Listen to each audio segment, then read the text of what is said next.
নমস্কার সকলকে। আজ একটি নতুন ভিডিও নিয়ে তোমাদের সামনে চলে এসেছি। এখানে একটা রঙ্গোলি ড্রয়িং করছি।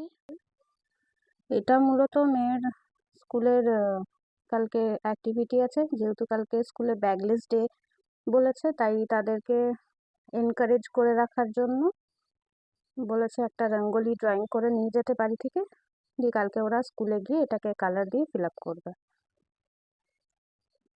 তো সেই মতনই একটা সিম্পল ডিজাইন করে দেওয়ার চেষ্টা করেছি মাত্র। কিছু ভুল ত্রুটি যদি থেকে থাকে, জানি ভুল ত্রুটি হবারই কথা, যদিও আমি প্রফেশনাল আর্টিস্ট নই যেহেতু, তার জন্য তাও বলবো আঁকাটা তোমরা দেখো, এনজয় করো। ভালো লাগলে কমেন্ট, লাইক, শেয়ার করে দিও। চ্যানেলটিকে প্লিজ সাবস্ক্রাইব করে আমাদের পাশে থেকো। আর বেশি কিছু বলছি না, তোমরা ড্রয়িংটা এনজয় করো।